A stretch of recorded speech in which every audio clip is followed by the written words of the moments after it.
Welcome to the Yoga Hour, where we talk about yoga in all its depth and breadth as a path to spiritually conscious, fulfilled living in today's world. I'm Dr. Laurel Trujillo, host and producer of the show, and our topic today is Wisdom from Patanjali's Yoga Sutra, Part 1. We will be discussing yoga's quintessential guide for the spiritual life, Patanjali's Yoga Sutra, that shows us how to find peace and to live with purpose. And once again, I am delighted to be joined by the founder and spiritual director of the Yoga Hour, Yogacharya Ellen Grace O'Brian. Yogacharya O'Brian was ordained to teach in the Kriya Yoga tradition in 1982 by her guru, Roy Eugene Davis, who was a direct disciple of Paramahansa Yogananda. Yogacharya O'Brian is an internationally acclaimed spiritual teacher, author, poet, and the founder and spiritual director of the Center for Spiritual Enlightenment, a Kriya Yoga meditation center with headquarters in San Jose, California. She has published several books, including Living the Eternal Way and The Jewel of Abundance, as well as several books of poetry, including the award-winning The Moon Reminded Me. Her online classes include Arta 365, Dharma 365, and Live the Eternal Way.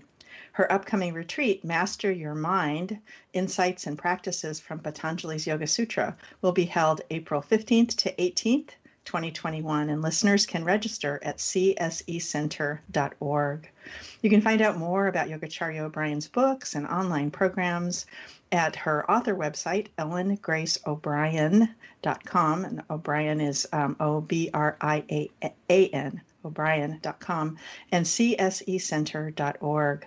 You can also follow her on social media on Facebook at Ellen Grace O'Brian and on Twitter at Yogacharya Live. Welcome, Yogacharya O'Brian. I'm really delighted to have you join me today on the Yoga Hour. Thank you, Dr. Trujillo, and thank you for suggesting these meetings about Patanjali's Yoga Sutra. May it's such a rich tradition to draw from for enhancing our ability to meditate well and to live well. Yeah. So before we dive into that dialogue, let's begin with a moment of contemplation.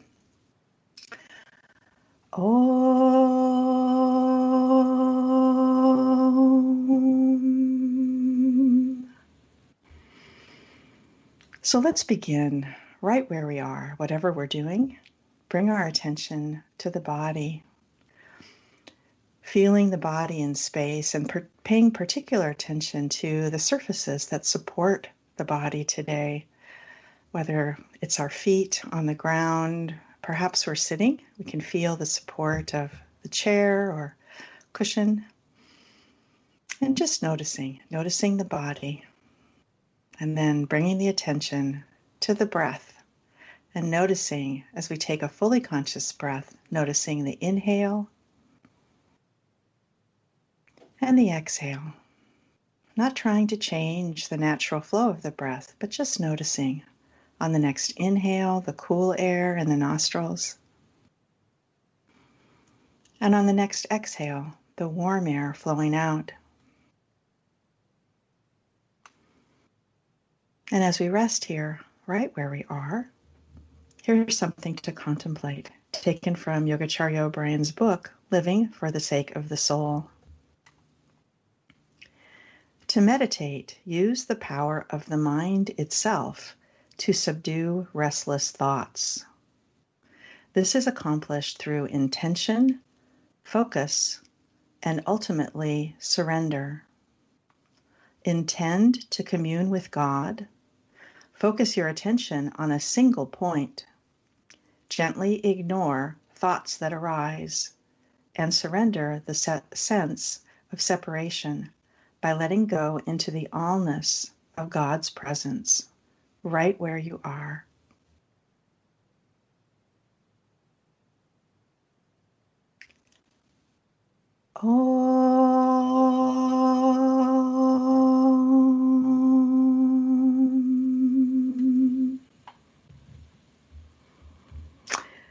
So once again, Yogacharya O'Brian, welcome back to the Yoga Hour. It's so delightful to speak with you today about Patanjali's Yoga Sutra, especially leading to the upcoming retreat that I mentioned, Master Your Mind. April 15th to 18th. So the Yoga Sutras of Patanjali is one of the two main texts that we study with you at the Center for Spiritual Enlightenment. And they were also a primary teaching text for both Yogananda, Paramahansa Yogananda, and your guru, Roy Eugene Davis. And for the purposes of this discussion, I will be using Mr. Davis's translation of the Yoga Sutras from his book, The Science of Self-Realization, A Guide to Spiritual Practice in the Kriya Yoga Tradition. So for those listeners who aren't familiar with the Yoga Sutras, Yogacharya, can you tell us about them? How old are they? And what is known about Patanjali, the compiler of these sutras? Thank you first for that beautiful meditation. It's always nice to gather ourselves a moment before we have a conversation. And that's such a good practice, to do a lot before we engage, just to take a moment to center ourselves. So thank you for that. The tradition, the Vedic tradition, the Hindu tradition that Yoga Sutra arises from, of course, is very rich, diverse, complex. And so pinpointing the exact origin of Patanjali's Yoga Sutra is not even possible, but I'll try to give some sense of where it comes from. And I also want to recommend some books for further study for people who are really interested in these kinds of questions, like how do we position Patanjali's Yoga Sutra in the vast canon of Hindu scripture and Vedic teachings, yoga teachings. So one of the recent commentaries that came out, of course, I'm very fond of my teacher's commentary that we're drawing from today and highly recommend it, especially for people who are either one, in the Kriya Yoga tradition, or two, new to studying Yoga Sutra, because he had an incredible gift of making teachings crystal clear. So that I recommend first and foremost. But there's a new commentary, relatively new, that came out recently with Edwin Bryant. And I interviewed him on Yoga Hour, so you can find that in our archives on Yoga Hour. But he goes into, has a really good preface on the history of yoga and the subject matter of Yoga Sutra. And it is the Yoga Sutras of Patanjali by Edwin F. Bryant. There's also a commentary on Raja and Kriya Yoga by Stephen Sturgis, who is a Kriya Yogi in our tradition of Kriya Yoga. Raja and Kriya Yoga, The Ultimate Path to Self-Realization by Stephen Sturgis. And he goes a lot into the origins of yoga and the Yoga Sutra.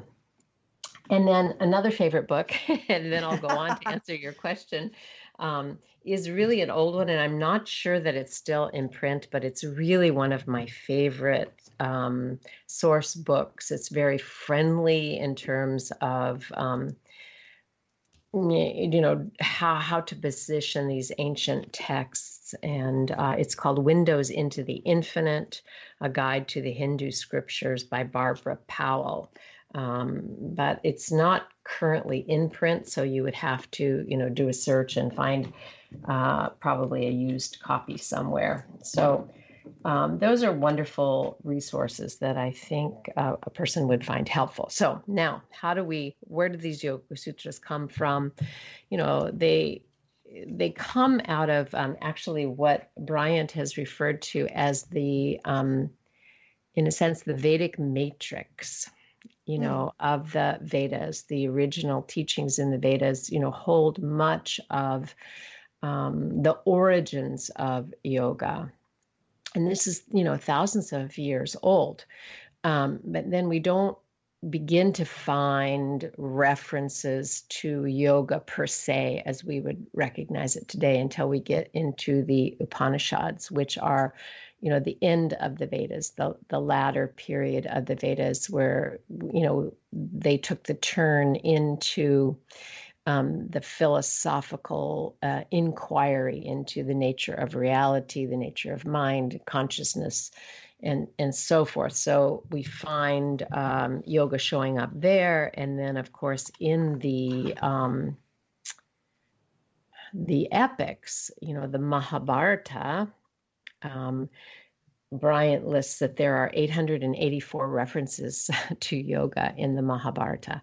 And some of the listeners will be aware that the Bhagavad Gita itself is an excerpt, so to speak, from the Mahabharata. So, and then in the Gita, we find, of course, many insights and reflections into yoga, different kinds of yoga, bhakti yoga, karma yoga, jnana yoga, raj yoga. So in terms of Yoga Sutra, the Yoga Sutra is a text that is primarily focused on what we would call Raja Yoga, or the yoga of the practice of meditation, as a technique for awakening to our essential nature, to the truth of our being. And scholars date that text, anywhere in the range from 200 before the Common Era to 200 of the Common Era. I would say scholars today are coalescing more around the latter date. And Patanjali himself is really known as the compiler. So you can tell from what I've said in terms of this matrix out of which yoga arises. It's not the invention of Patanjali or any one person at all. There was a vast spiritual tradition that it arose out of. There were periods of time in India where there were amazing, scholarly philosophical debates that were going on about this nature of reality, the mind, how one experiences it. And, out of that whole philosophical discourse, different systems of philosophy developed. And yoga is, one of those, what came to be compiled as the 6 orthodox systems of Indian philosophy. So yoga is one of those systems. Patanjali is known as the compiler of that philosophical system of yoga. The Yoga Sutra is the text that, in a sense, codifies yoga as a philosophical system. But, little is known about Patanjali because it wasn't important at that time. Right. I do appreciate that although it's always referred to as Patanjali's Yoga Sutra or Yoga Sutras, and yet he was not really the author in that way, as you said. I think it's great to recognize that he was the compiler, that he's compiled, drawn this information from a much vaster source of information, the Vedic texts themselves. So how has your study of the Yoga Sutras helped you in your life?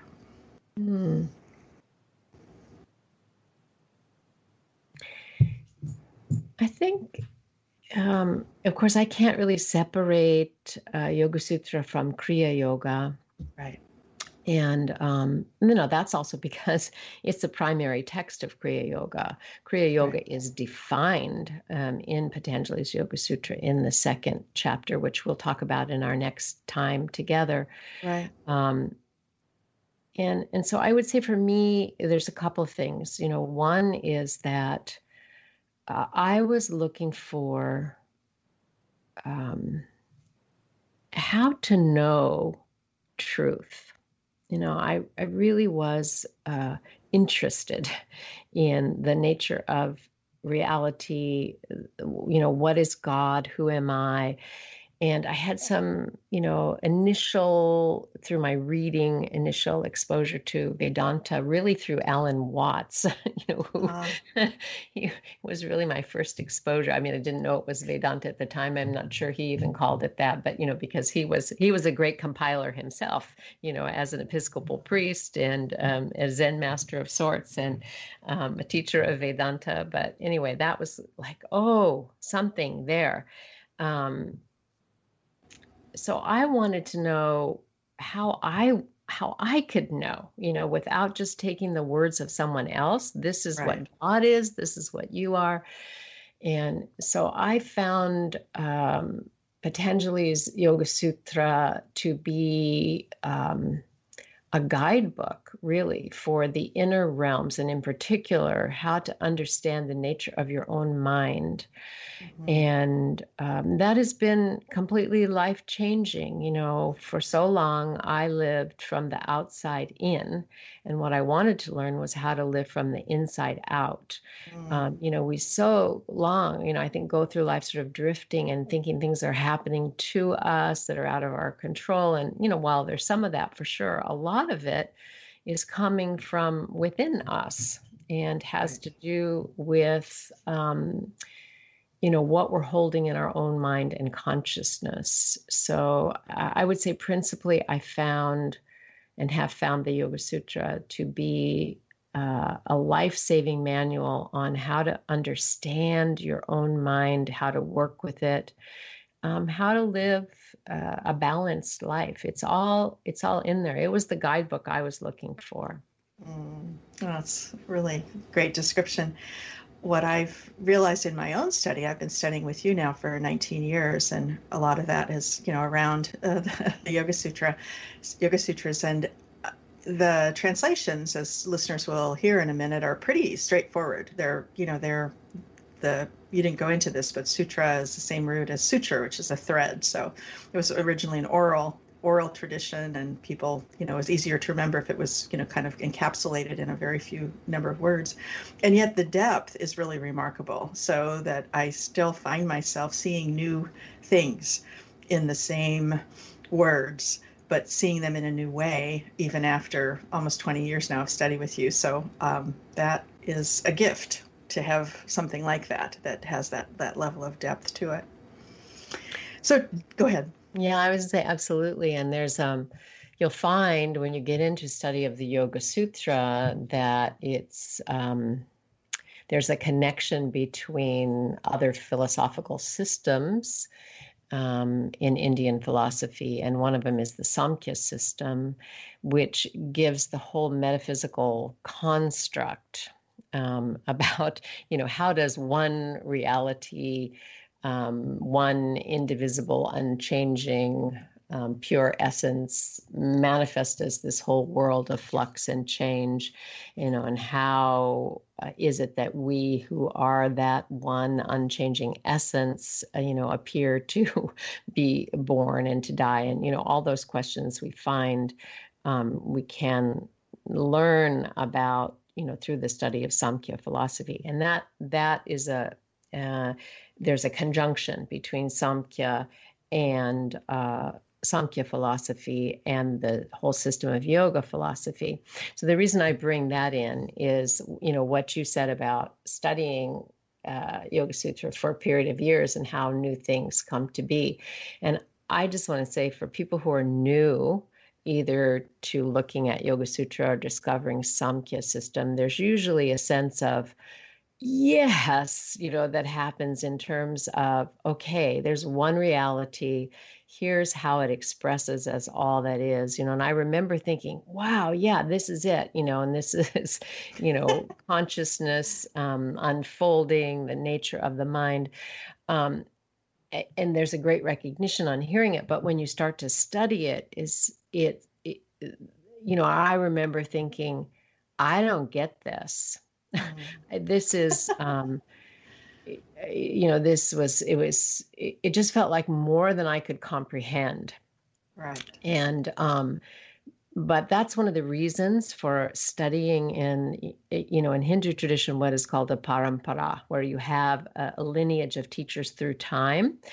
Because like the book that we're looking at from my guru, Roy Eugene Davis, he just kept it in front of us. And every time he would talk, that I can recall, he would talk about the philosophy that, helps us understand how consciousness manifests as all that is, the basics of that come from the Yoga Sutra on the nature of the mind and how you learn to meditate.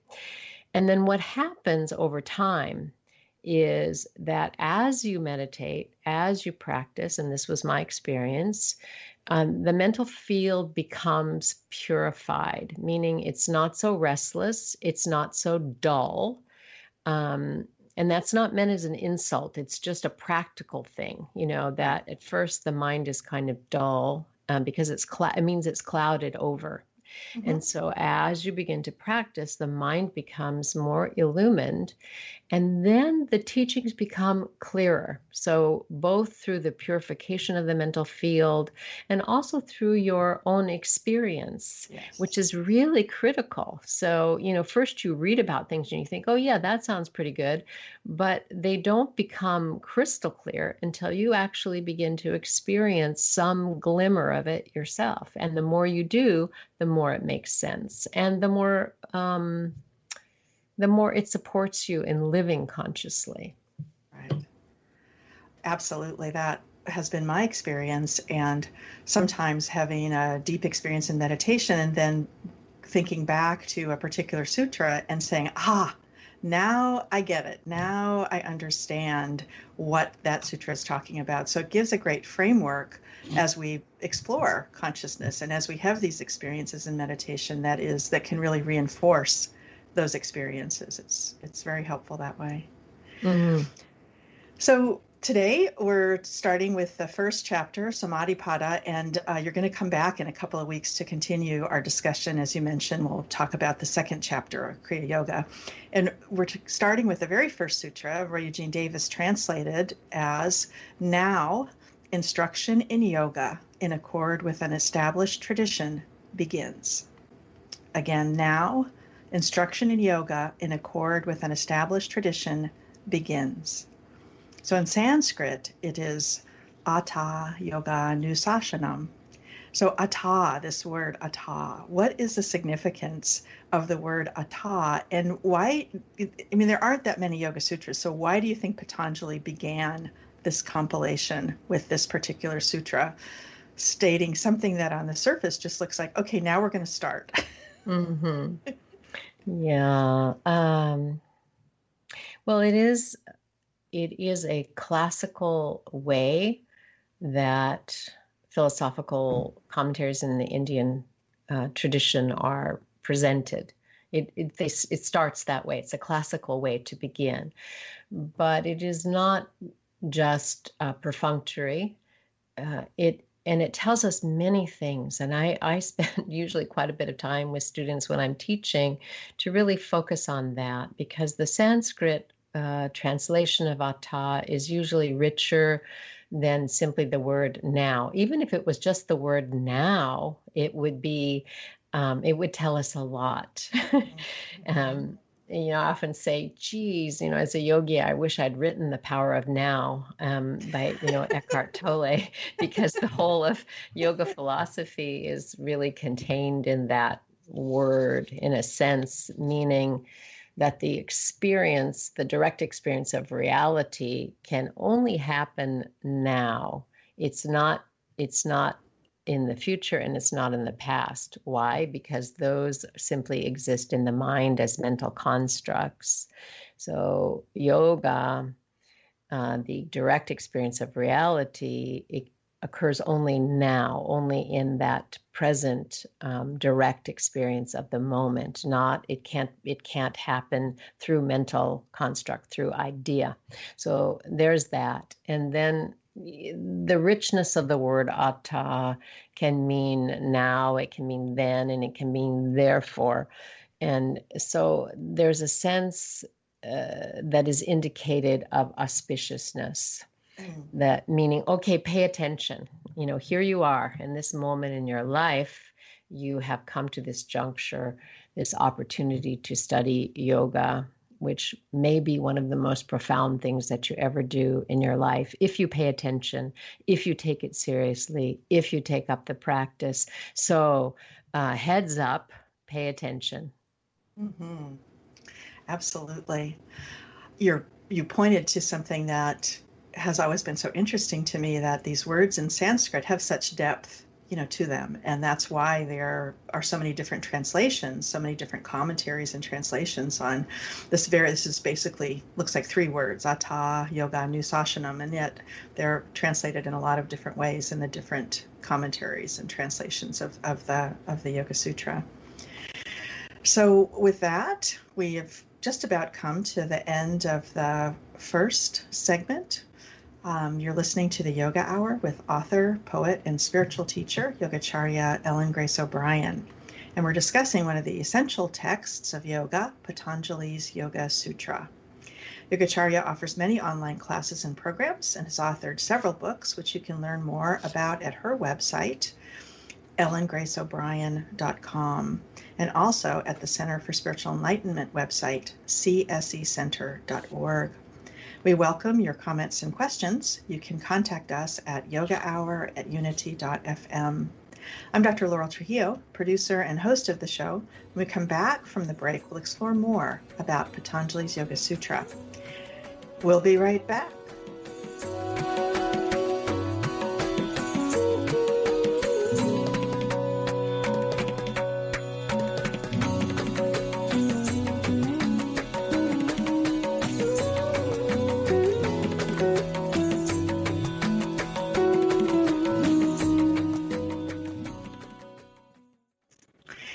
Welcome back from the break. This is Dr. Laurel Trujillo, and I'm here with Yogacharya Ellen Grace O'Brian discussing Patanjali's Yoga Sutra. So where we left off before the break, we were talking about the very first sutra, 1.1, which Roy Eugene Davis translates as, "Now instruction in yoga in accord with an established tradition begins." And in Sanskrit, as I mentioned, it's Atha, Yoga, Nusashanam. And we talked about Atha and how it has this significance, this auspicious aspect and this idea of now. But turning to the rest of this sutra, why is it important to realize that we are studying within an established tradition? Why is it important to know that this isn't a startup? Well, that's a good way to put it. We never know if a startup is going to make it. It might be a good idea. Right. And so it's helpful to know that this philosophy has been time tested. It's been around for thousands of years. And there's an indication in the word anushasanam, that Patanjali is saying that this is a continuing tradition.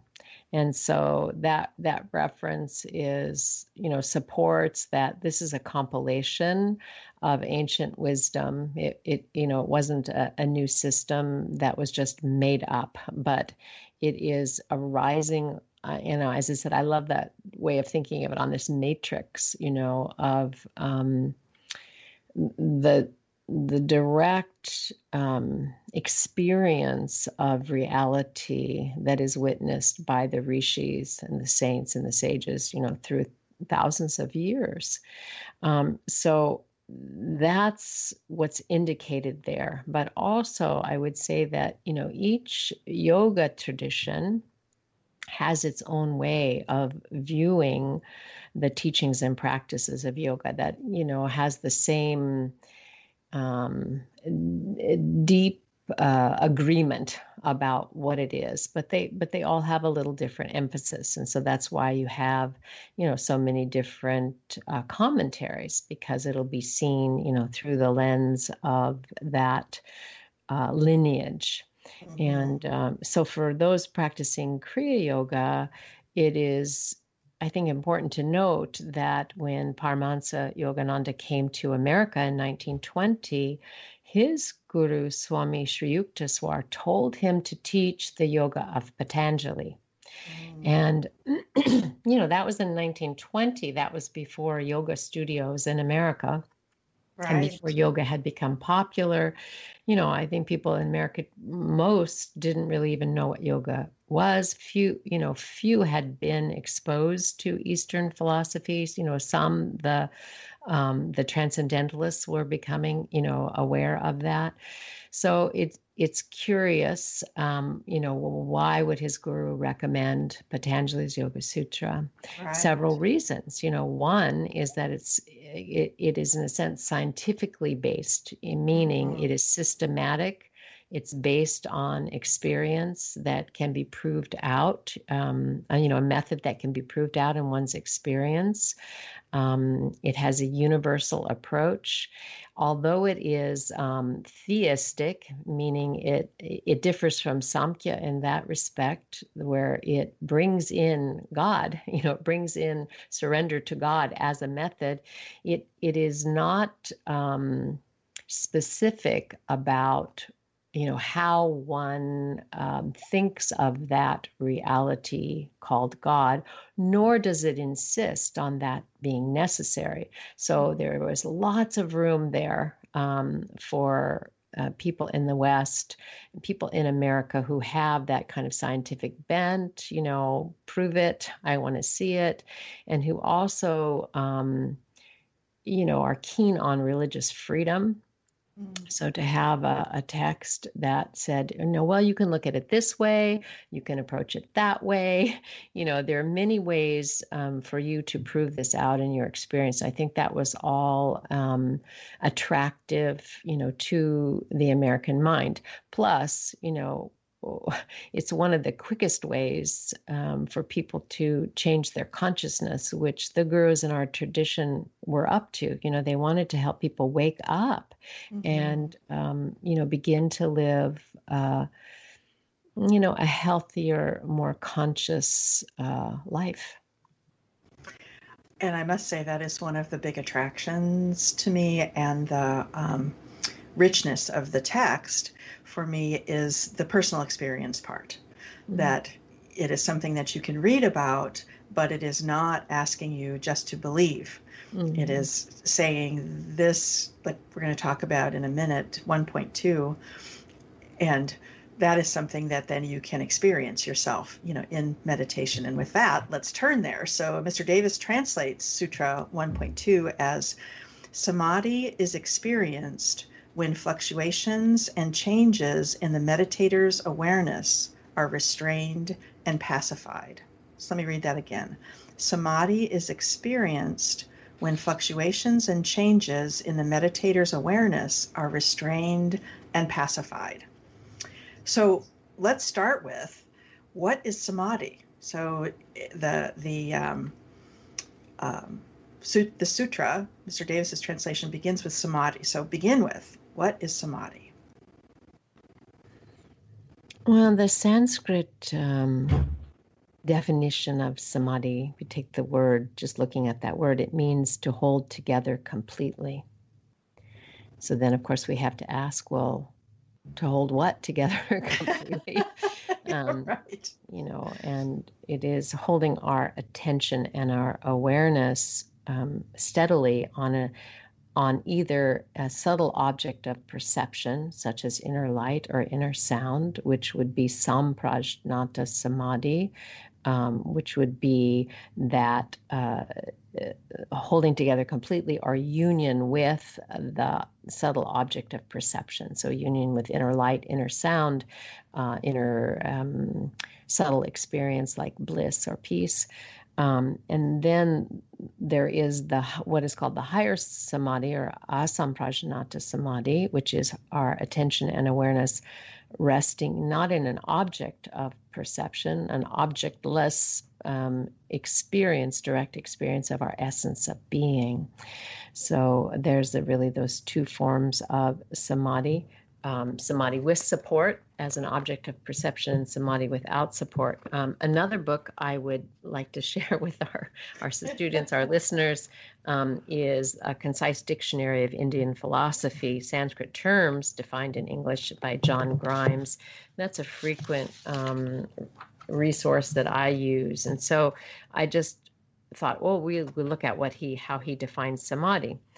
Several ways, one-pointedness, concentration, absorption, union, a calm, desireless fixity, a unifying concentration, equal mind, from the verb root da, to hold, and the prefix sam together completely.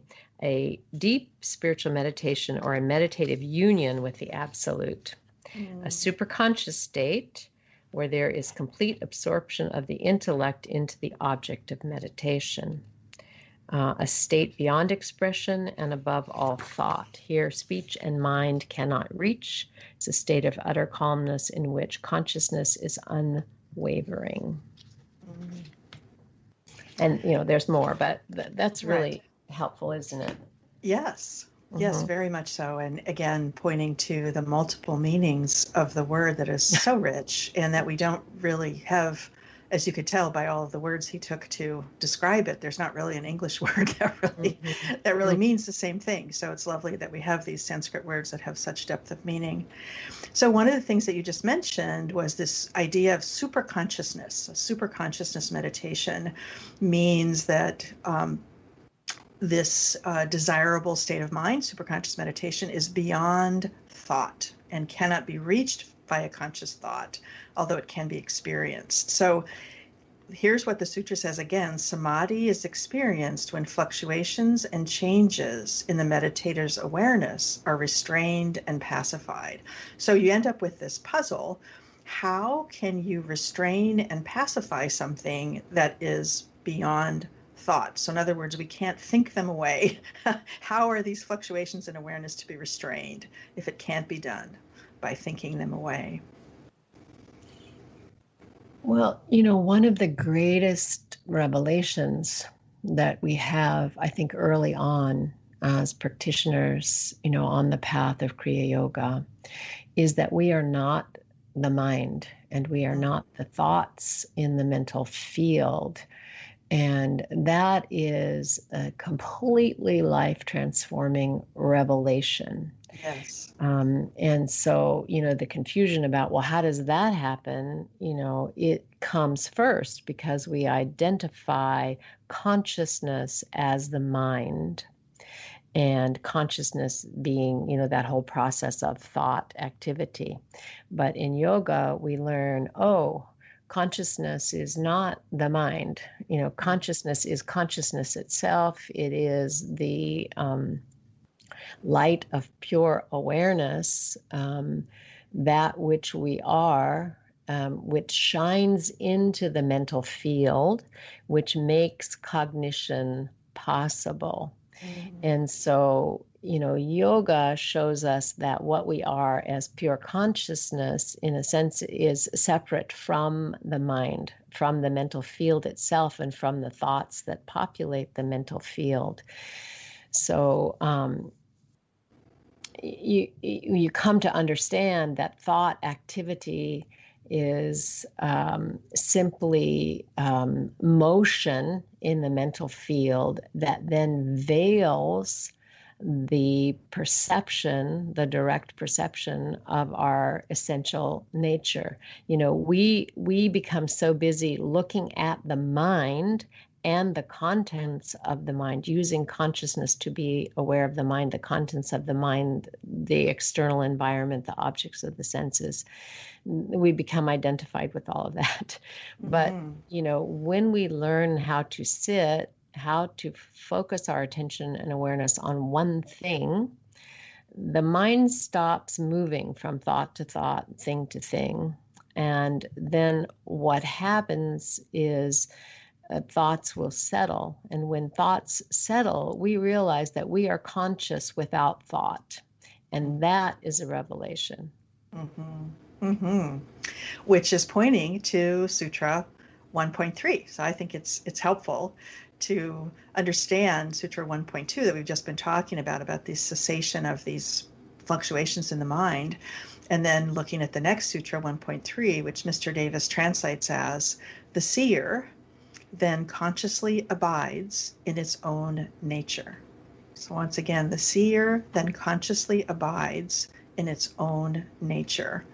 And although it sounds magical, where basically the restraint of the thoughts occurs in meditation, and then the seer, the witness consciousness, abides in its own nature. It's almost automatic, right? So can you comment on that?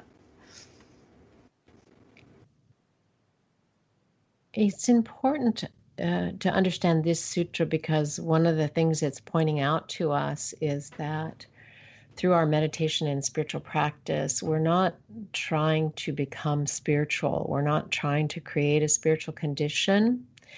What it's saying is that, what you are, the reality of your essence of being, is always there. It's always present. You are supreme consciousness itself, and that remains unmoving and unchanging.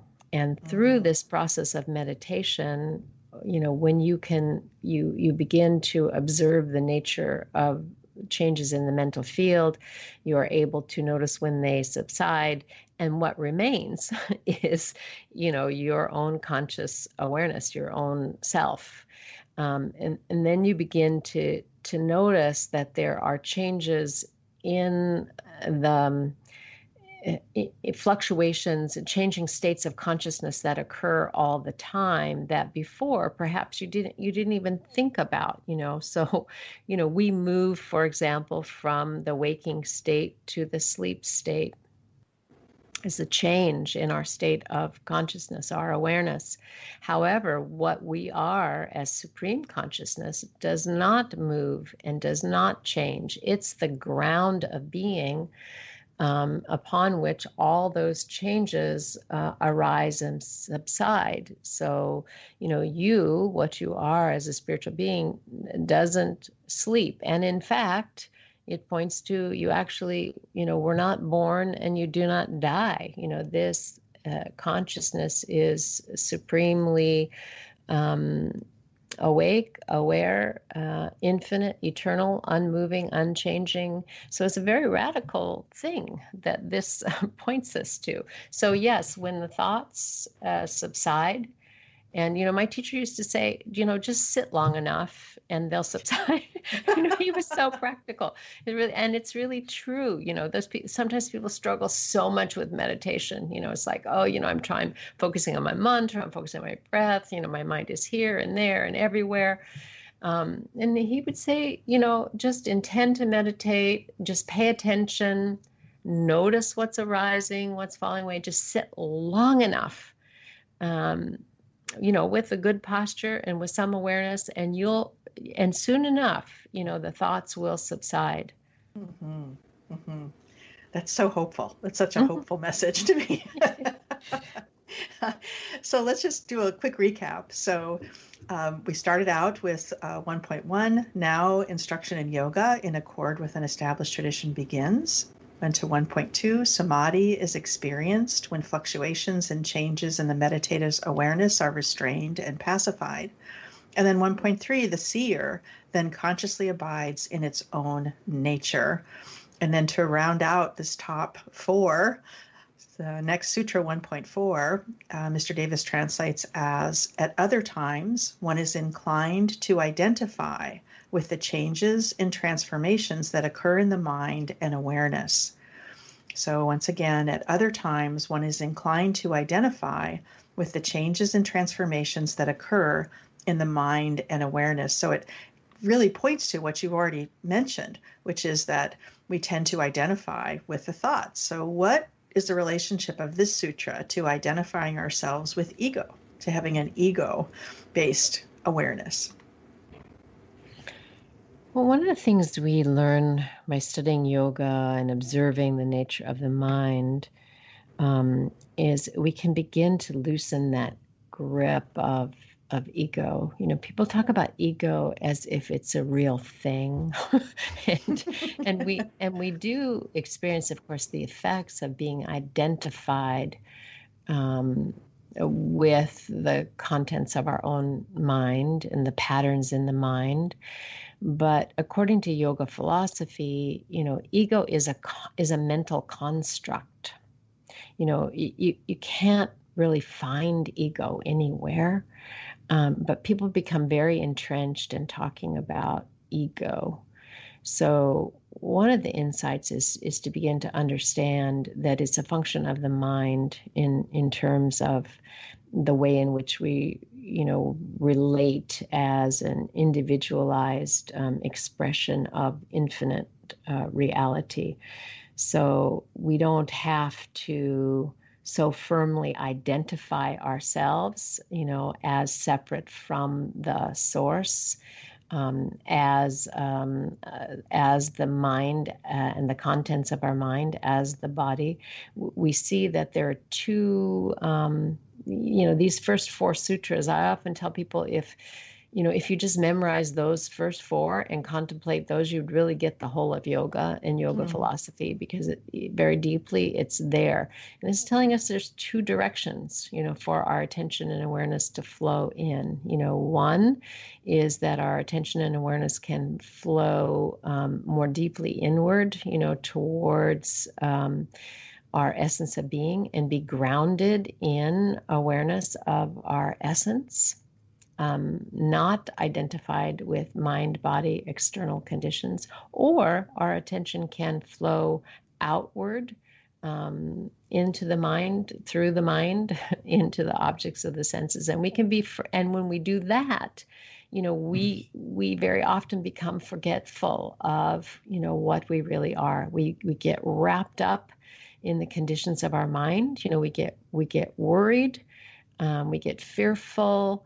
All of those things, come out of becoming attached to the contents of our own mind.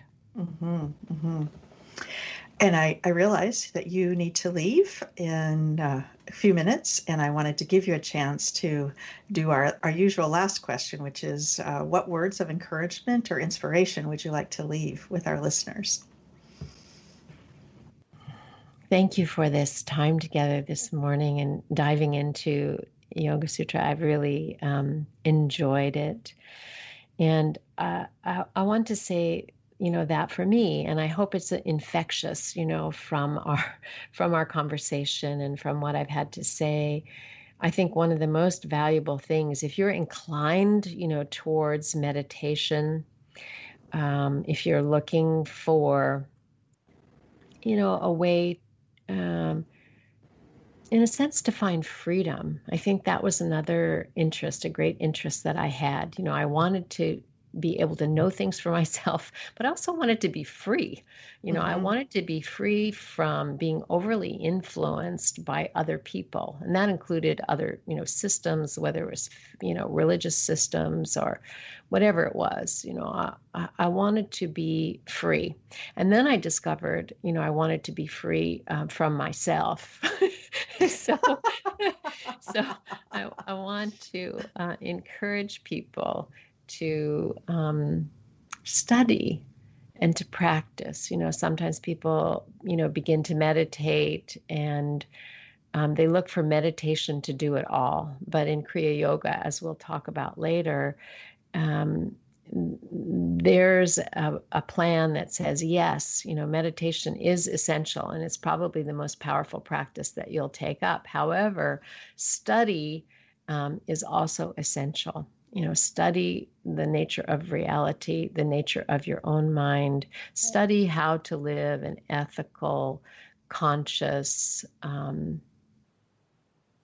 successful, happy, satisfying, serviceful life. And I think all of that is possible. So thank you for being with me on Yoga Hour today. And as Lahiri Mahashaya said in our tradition, keep on keeping on, study, practice. Thank you so much. Yes, thank you so much for your words of wisdom and for this introduction for people who may not have been familiar with the Yoga Sutras of Patanjali. And we will continue the discussion in a few weeks. So you can go, and I will speak with you again in a couple of weeks.